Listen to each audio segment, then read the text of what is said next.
Assalamualaikum warahmatullahi wabarakatuh. Kembali lagi bertemu dengan saya Muhammad Yusuf Perkasa Wibowo. Pada kesempatan kali ini kita akan membahas penggunaan dari salah satu website yaitu Yahoo Finance yang bisa teman-teman akses melalui web browser masing-masing. Oke, kita akan coba langsung masuk ke teman-teman. Yang pertama, untuk cara mengakses Yahoo Finance ini cukup ketikkan Yahoo Finance pada Google kalian masing-masing ya. Setelah kalian klikkan Yahoo Finance, maka akan muncul tampilan sebagaimana di layar.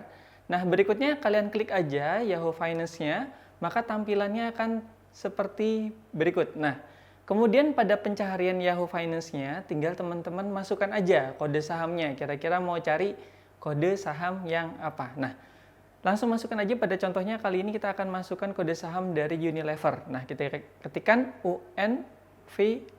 Nah, setelah itu kita akan langsung masuk ke menu yang pertama yaitu menu summary-nya. Di sini teman-teman bisa lihat beberapa data. Kemudian nanti kita ada juga selanjutnya ada menu statistiknya. Di sini nanti juga teman-teman bisa melihat valuasinya kayak gimana. Terus juga nanti berikutnya teman-teman bisa juga lihat profitability-nya dan lain sebagainya. Sebagaimana sebenarnya teman-teman sudah pelajari di waktu analisa fundamental nanti, gitu ya. Nah, berikutnya juga di sini ada historical data. Jadi data-data kapan sih harga pembukaannya dulu, harga tertingginya, harga terendahnya, dan lain sebagainya. Itu bisa teman-teman cari di historical data. Jadi teman-teman kalau misalnya nanti sewaktu-waktu ada penelitian membutuhkan data harga, di sini juga ada. Kayak gitu ya. Berikutnya juga ada tampilan profile. Tampilan profile ini adalah profil dari perusahaan PT Unilever Indonesia. Nah, di sini juga ada daftar-daftar eksekutifnya. Terus juga kemudian ada Google Map-nya dan keterangan deskripsi dari Unilever-nya. Nah, selanjutnya juga ada tampilan, kalau digeser ke kanan ada tampilan finansialnya. Di sini ada income statement, balance sheet, nah dan lain sebagainya ya teman-teman. Bisa dicari juga di sini. Selanjutnya juga di si Yahoo Finance ini ada juga tampilan tentang analyze. Di analyze ini juga nanti teman-teman bisa kepoin. Dan berikutnya juga ada menu option, tapi option kita baru nggak ada. Berikutnya ada tampilan holders. Holders itu siapa aja sih yang sedang memegang sahamnya dari Unilever. Nah, di sini kelihatan berapa-berapanya. Berikutnya juga ada sustainability-nya, data-datanya. Oke, tapi kita pada kesempatan kali ini, kita akan lebih membahas mengenai chart-nya. Kenapa? Karena kita akan lebih sering menggunakan Yahoo Finance ini untuk keperluan menganalisa teknikal suatu saham, ya. Nah, yang pertama, di sini teman-teman, kalau teman-teman sentuh ya, di situ ada beberapa menu, ada indikator, terus juga ada comparison, ada date rank-nya, ada yang 1D, 5D. 1D itu maksudnya 1 hari, 5D, 5 hari, dan seterusnya. Kemudian juga ada max-nya, dan juga berikutnya juga ada yang namanya intervalnya. Interval, ada juga candle, dan lain sebagainya itu. Nah, kita akan kupas satu persatu. Yang pertama, kita klik menu yang ada tulisannya candle seperti pada layar ya. Nah, di sini adalah tipe dari garisnya ya. Jadi kita akan pilih candle-nya. Nah, candle ataukah line ataukah bar dan lain sebagainya. Tapi pada kesempatan kali ini kita akan pilih yang candle. Nah, berikutnya, menu sampingnya ada interval. Interval ini apa? Jadi yang kita pilih candle tadi, itu bisa memaknai apa? Ada satuan menit. Jadi satu candle itu mewakili ada satuan menit, ada 5 menit, ada berapa jam, ada 1 hari. Namun biasanya yang dipakai adalah harian, 1 hari. Begitu ya teman-teman ya. Berikutnya, kita ada range waktunya. Katakanlah kita klik 6 bulan sebagaimana di layar. Ini adalah grafik yang menunjukkan candle selama interval per hari candlenya selama 6 bulan. Jadi bacanya kayak gitu ya teman-teman ya. Jadi yang pertama kalian pilih candle dulu, berikutnya intervalnya, kita pilih interval candle untuk harian, berikutnya ada intervalnya 6 bulan. Nih sebagai contoh pada layar untuk saham Unilever. Nah, berikutnya kemudian kita coba nih, kalau misalnya dia kita maksin, kita lihat grafiknya. Karena kan memang analisa teknikal itu, jangan lupa dia pasti akan mengulang pergerakan sahamnya. Dan juga itu adalah sejarah. Oke teman-teman, riwayat dia histori dari awal dulu sampai terakhir. Nah, contohnya sekarang nih.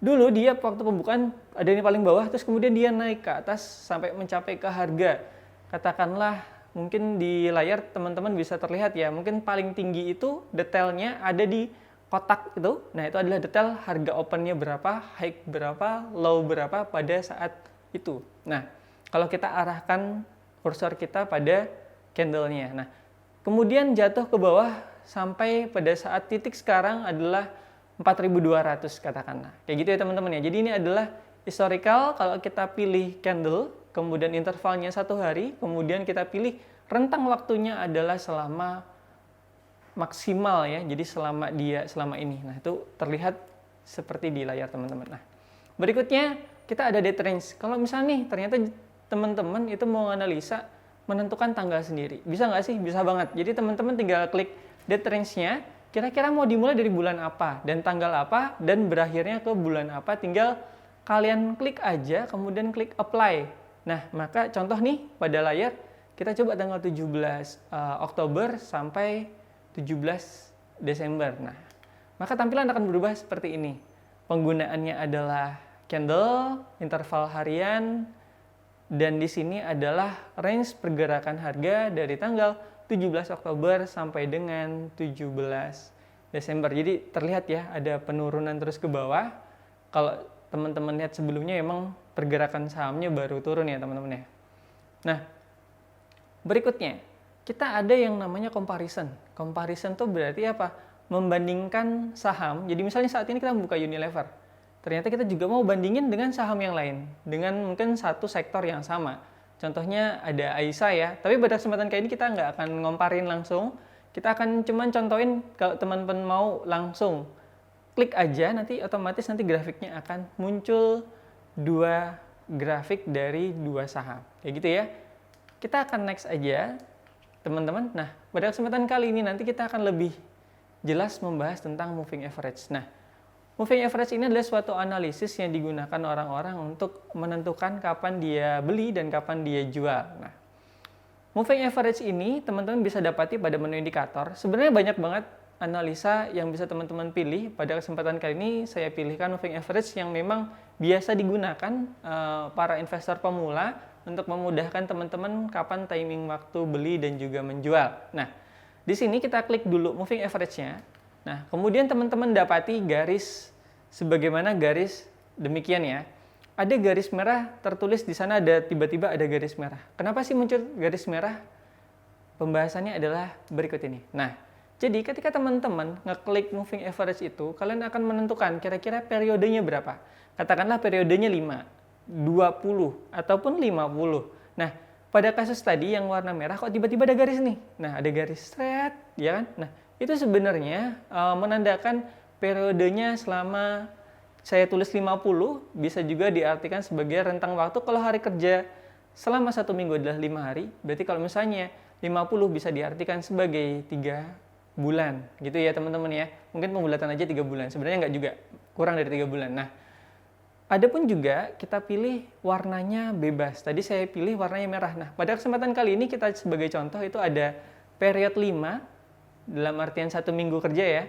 Nah, itu ada kita pilihkan warna hijau. Nah, maka kalau kita save nih, maka akan muncul garis baru yang berwarna hijau. Nah, dia mepet banget sama garis candle-nya. Kayak gitu teman-teman. Nah, berikutnya, akan kita tambahkan lagi di sini tiba-tiba ada warna oranye. Warna oranye jangan kaget, itu adalah periode selama 1 bulan atau 20. Nah, di sini yang perlu teman ketahui bahwasanya ketika garis warna hijau itu menembus ke atas ya. Jadi misal nih, hijaunya di bawah, di atasnya ada oranye, di atasnya lagi ada merah. Seperti yang pada layar, kalau dia hijaunya nih menembus warna oranye maupun menembus warna merah, dia akan naik ke atas. Nah, seperti kasus pada gambar teman-teman yang tampil ya, itu terlihat dia tiba-tiba harga juga ikut naik ketika garis hijau itu berhasil menembus ke atas. Namun sebaliknya, ketika memang garis hijau ini yang semula di atas itu menembus ke bawah, rata-rata harga selama 20 dan juga 50 berarti selama 1 bulan dan juga 3 bulan, rata-rata harga 1 minggu aja dia ternyata berpapasan dengan selama 1 bulan dan 3 bulan turun ke bawah. Otomatis itu adalah konfirmasi bahwa harga saat itu akan turun ke bawah. Nah, buktinya ada pada gambar, teman-teman lihat aja sendiri ya. Di paling pojok dia terlihat bahwasanya memang garis hijau ini kemudian dia menembus ke bawah dan akhirnya harga juga anjlok ke bawah dan sampai saat ini dia belum kembali untuk naik ke atas. Nah, di sini di moving average ini yang perlu teman-teman ketahui adalah di mana teman-teman bisa menentukan waktu kapan mau beli dan kapan mau jual. Nah, kapan sih kita harus beli? Ketika memang kita melihat garis hijau ini mulai menembus katakanlah selama rata-rata 1 bulan atau yang 20 yang warna oranye. Kalau udah nih dia ngelewatin ke atas. Itu konfirmasi sebenarnya. Wah, berarti ini siap-siap nih kita harus beli nih. Apalagi kalau udah nembus yang 50.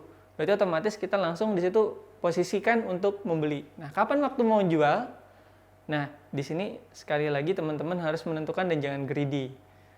Tentukan kapan target kalian untung dan kapan kalian mau rugi. Jadi tentukan kalian siap untung berapa persen. Misal 20%. Berarti kalau udah nyentuh 20% ya nggak usah greedy-greedy banget, bisa dijual. Nah, atau mungkin kalau rugi nih, ternyata kepalang tanggung kalian nunggu, wah bakal naik nih, tiba-tiba kok turun. Nyantai, paling ntar naik lagi. Biasanya kan gitu kan. Tiba-tiba ternyata turun lagi. Sampai akhirnya teman-teman buka MA, ternyata konfirmasi nih. Hijaunya menembus ke bawah garis oranye dan merah dan akhirnya memang jatuh ke bawah. Nah, di situ teman-teman harus tentukan kapan juga harus menjual saham supaya nggak rugi. Kayak gitu ya teman-teman ya. Ini untuk pembahasan moving average. Buat detail candle itu seperti apa dan sebagainya akan kita bahas pada pertemuan yang selanjutnya, yaitu mengenai tentang candle. Kayak gitu ya teman-teman ya. Demikian pembahasan pada kesempatan kali ini mengenai penggunaan aplikasi Yahoo Finance.